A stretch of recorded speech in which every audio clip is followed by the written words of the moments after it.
Hi, I'm David Bernstein. I'm an orthopedic surgery first-year resident at the Harvard Combined Orthopedic Residency Program, and I'm honored to be a scientific committee member for the Gladden Society.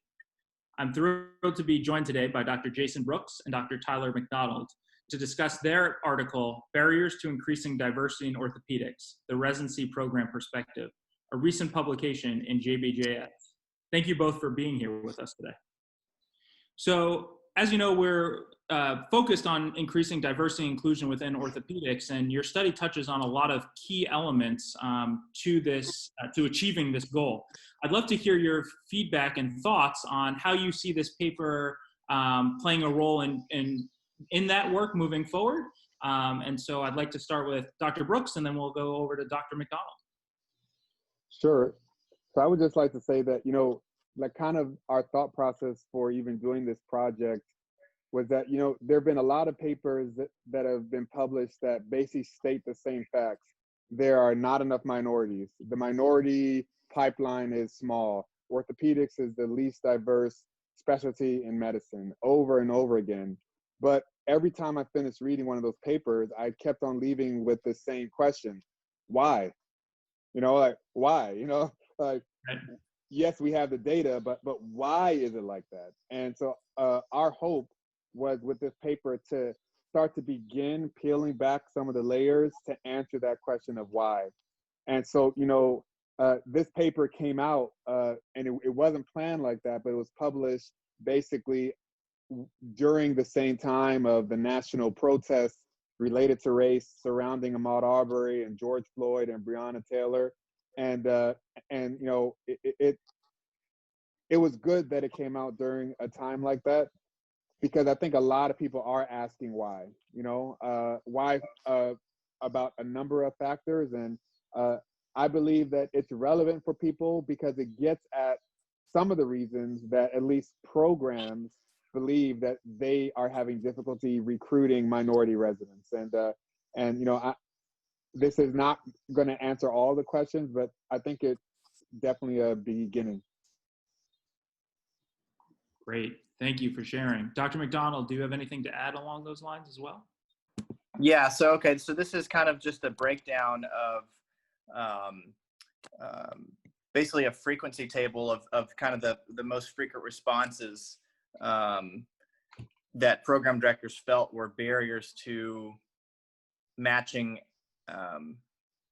applicants from a diverse ethnic and racial background. So like I said, the main barrier that program directors and coordinators felt was a lack of minority faculty, which they thought, if you don't have enough minority faculty, maybe a minority applicant would, not see as much opportunity for mentorship or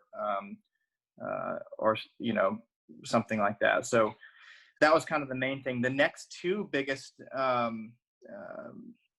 things that kind of stuck out in almost half of the residency programs were a lot of programs felt that they were trying to increase their diversity. They were consistently ranking minority applicants to match, but could never seem to match them. So what that means is there's a lot of programs out there that are trying to rank these applicants, and that means one of two things. One, these programs are either maybe they're suffering from they don't have enough minority faculty, so no matter how high they rank their minority applicants, it just doesn't work out. The other thing is that kind of going back to the problem, the core problem that we're talking about is that there's just not enough minority applicants coming into the field of orthopedic surgery to begin with. So the pool of minority applicants is already quite small. If I'm a minority applicant and I'm interviewing at all these different places, I can only go to one. And so if there's not enough minority applicants, even though if a majority of the programs are trying to rank these minority applicants to match, it's kind of a numbers game at that point. And then some other programs thought that, we don't have enough minority applicants applying to our programs. And so these may be programs that historically don't have a lot of minority applicants, or you can go to their website and you see a bunch of people that look the exact same. And so that may be a deterrent to some of these applicants who are maybe looking for a program that already has diversity. And so it's kind of a chicken and the egg problem. And if you don't have enough diversity, but you want more diversity, it's kind of hard to kind of match the diverse applicant because they want to go somewhere that already has a track record of accepting minority applicants. So those are kind of the three biggest problems that we saw in this study. Tyler, just looking at this table again, I thought it was very interesting. The barrier number 4 that, program directors said, at least a third of program directors said, we're actually not really trying to recruit minority residents. And I also thought it was interesting that nearly the same amount of program directors that said that also said that we feel that the objective scores for minority applicants just don't meet our threshold to actually offer them an interview. This perception has actually been discounted by a recent paper by Selena Poon that showed that minority applicants with equal objective USMLE scores are still getting into programs at a lower rate. And so, not to drag this out, but I think this paper got to hopefully some of the early answers to why we are having such an issue with increasing the diversity in our residency programs. But, this is from the perspective of program directors, right? And so I think the next step is going to be, well, how about for the residents that are actually at these programs? It'd be very interesting to think what they think are the barriers to increasing the diversity at their program, to see if there's a discrepancy between what the program directors are thinking as well as what the residents are thinking. And so hopefully that will include some of our future steps. I was just gonna kind of touch in on the that 5th barrier with the objective data. So I just think right after we submitted this paper, we learned that that the USMLE step 1 is moving to a pass-fail